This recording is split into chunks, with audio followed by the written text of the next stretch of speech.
یا کہہ کر جبرائیل علیہ السلام غائب ہو گئے۔ محمد رسول اللہ صلی اللہ علیہ وسلم گھر کے اندر پرویش کرنے کے بعد باہر کی طرف مڑے اور جابر رضی اللہ تعالیٰ عنہ سے فرمایا، جابر تمہارے 2 بیٹے ہیں، انہیں بلاؤ، ہم سب ایک ساتھ کھانا کھائیں گے۔ جابر رضی اللہ تعالیٰ عنہ نے کہا، یا رسول اللہ صلی اللہ علیہ وسلم، وہ چھوٹے بچے ہیں، شاید کہیں کھیل رہے ہوں گے، آپ سب مل کر کھانا کھا لیجئے، وہ بعد میں کھا لیں گے۔ محمد رسول اللہ صلی اللہ علیہ وسلم نے فرمایا، نہیں، تم انہیں ابھی بلاؤ۔ لیکن جابر رضی اللہ تعالیٰ عنہ نے پھر کہا، وہ بعد میں کھا لیں گے، آپ لوگ شروع کریں۔ اس پر محمد رسول اللہ صلی اللہ علیہ وسلم نے کچھ سخت انداز میں فرمایا، جابر تم سمجھ نہیں رہے ہو، تمہارے بیٹوں کے ساتھ مل کر کھانا کھانا یا میری اچھا نہیں بلکہ اللہ کی اچھا ہے، دیر مت کرو، جلدی سے اپنے بیٹے کو میرے پاس لے آؤ۔ یہ سن کر جابر رضی اللہ تعالیٰ عنہ کچھ دیر چپ رہے۔ اسی دوران محمد رسول اللہ صلی اللہ علیہ وسلم نے کان میں گھر کے اندر سے کسی کے دھیرے رونے کی آواز آئی۔ انہوں نے پوچھا، اے جابر، گھر کے اندر کون رو رہا ہے؟ جابر رضی اللہ تعالیٰ عنہ نے کہا، حضور میرے ساتھ آئیے، آپ کو آپ کے سارے سوالوں کے جواب مل جائیں گے۔ یہ کہہ کر جابر رضی اللہ تعالیٰ عنہ محمد رسول اللہ صلی اللہ علیہ وسلم کے ساتھ لے کر رسوئی کے پیچھے گئے، وہاں کمبل سے ڈھکے 2 شریر دکھائے اور کہا، یہ میرے دونوں بیٹے ہیں۔ یہ دೃಶ್ಯ دیکھ کر محمد صلی اللہ علیہ وسلم زمین پر بیٹھ گئے، دونوں بیٹوں کے سامنے پر اپنے دونوں مبارک ہاتھ رکھ کر فرمایا، اے جابر کے بیٹو، میں محمد رسول اللہ صلی اللہ علیہ وسلم اللہ ہوں، میں تمہیں بلا رہا ہوں، اٹھو اور میرے ساتھ کھانا کھاؤ۔ جیسے ہی یہ الفاظ کہے گئے، اللہ کے حکم سے دونوں بچوں کی جان واپس ان کے سینے میں آ گئی اور دونوں زندہ ہو گئے۔ سبحان اللہ۔ محمد صلی اللہ علیہ وسلم نے دونوں بھائیوں کو گلے لگایا اور گھر کے اندر لے آئے اور کھانا کھانے بیٹھے۔ اس کے بعد محمد رسول اللہ صلی اللہ علیہ وسلم نے سبھی صحابہ سمبودھت کرتے ہوئے فرمایا، اے صحابیوں، تم سب سن لو، آج کتنی چاہو روٹی کھاؤ، جتنا چاہو گوشت کھاؤ، لیکن ہانڈیوں کو مت چبانا بلکہ چوس چوس کر کھانا۔ پھر محمد رسول اللہ صلی اللہ علیہ وسلم نے جابر رضی اللہ تعالیٰ عنہ سے فرمایا، اے جابر، سب کو کھانا پیش کرو۔ جابر رضی اللہ تعالیٰ عنہ نے ہانڈی کا ڈھکن ہٹایا اور ڈال کر سب کو گوشت اور روٹیاں دینے لگے۔ جب سبھی کے پیٹ بھر گئے تو محمد رسول اللہ صلی اللہ علیہ وسلم نے فرمایا، اے جابر، اب گوشت اور روٹی کا ڈھکن کھولو۔ جب جابر رضی اللہ تعالیٰ عنہ نے ڈھکن کھولا تو دیکھا کہ ہانڈی میں پہلے کتنا ہی گوشت تھا، ایک ٹکڑا بھی کم نہیں ہوا، اور روٹیاں پہلے جیسی بھی ویسی تھی۔ یہ دیکھ کر یہ اچنبھت رہ گئے۔ اس کے بعد محمد رسول اللہ صلی اللہ علیہ وسلم نے جابر رضی اللہ تعالیٰ عنہ سے فرمایا، اے جابر، سب کے کھانے کے بعد ساری ہانڈیاں میرے سامنے لے آؤ۔ جابر رضی اللہ تعالیٰ عنہ نے ساری ہانڈی محمد رسول اللہ صلی اللہ علیہ وسلم کے سامنے پیش کر دی۔ پھر محمد صلی اللہ علیہ وسلم نے ہانڈیوں کے سامنے بیٹھ کر اللہ کے سامنے دعا کی۔ اسی سمے جابر رضی اللہ تعالیٰ عنہ کے چھوٹے بیٹے کی وہ بکری جس کے ذبح کیا گیا تھا، ہانڈیوں کے بیچ سے نکل کر زندہ دوڑتی ہوئی باہر آئی۔ یہی تھا صحابہ کا محمد صلی اللہ علیہ وسلم کے لیے سچا عشق اور عقیدت۔ مدینہ کی ہوا میں اس کے سمے میں ایک عجیب سا سکون تھا۔ کھجور پیڑوں کے پتے ہلکی ہوا میں جھول رہے تھے۔ دور مسجد نبوی کی طرف سے اذان کی آواز سنائی دے رہی تھی۔ لوگ ایک ایک کر کے اللہ کے راستے پر لوٹ رہے تھے۔ نبی کریم محمد صلی اللہ علیہ وسلم اللہ کا پیغام پہنچا رہے تھے، لوگوں کو ایک اللہ کی عبادت کی طرف بلا رہے تھے، لیکن سب خوش نہیں تھے۔ مدینہ کے کچھ یہودی قبیلے ایسے بھی تھے جو نبی کریم محمد صلی اللہ علیہ وسلم کی دعوت برداشت نہیں کر سکتے تھے۔ ان کے دلوں میں حسرت اور دشمنی تھی۔ ان کی میں سے ایک یہودی عورت تھی جس کا نام لبیدہ بنت اسمام تھا۔ وہ جادو میں ماہر تھی اور تماشک طاقتوں کی پوجا کرتی تھی۔ ایک دن اس نے نبی کریم محمد صلی اللہ علیہ وسلم کو نقصان پہنچانے کا ارادہ کیا۔ اس نے سوچا کہ اگر کریم محمد صلی اللہ علیہ وسلم کو تکلیف پہنچا دی جائے تو ان کی دعوت رکے گی اور ان کے ماننے والے کمزور پڑ جائیں گے۔ پھر ایک دن اس نے چالاکی سے وہ کنگھی حاصل کر لی جو نبی کریم محمد صلی اللہ علیہ وسلم استعمال کرتے تھے۔ اسی کنگھی میں نبی کریم محمد صلی اللہ علیہ وسلم کے بالوں کے کچھ گچھے تھے۔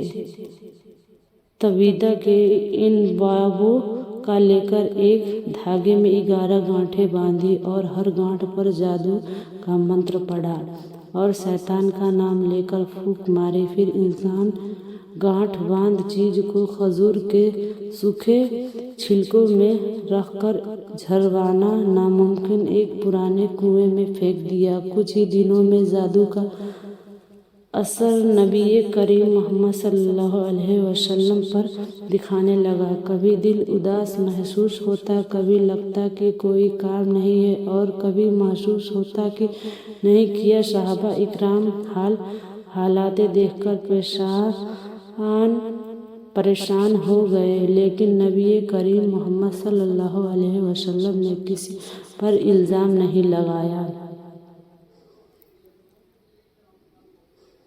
نماز پڑھتے، قرآن کی تلاوت کرتے، دعا کرتے اور فرماتے، میرا رب کی میرا مددگار ہے۔ اس طرح دن گزرتے رہے۔ نبی کریم محمد صلی اللہ علیہ وسلم سمجھ گئے کہ کوئی چھپی ہوئی طاقت انہیں تکلیفیں دے رہی ہے۔ ایک رات جب آپ سو گئے تو ایک عجیب اور عظیم واقعہ پیش آیا۔ آپ نے خواب میں دیکھا کہ 2 فرشتے آسمان میں اتر رہے ہیں۔ ایک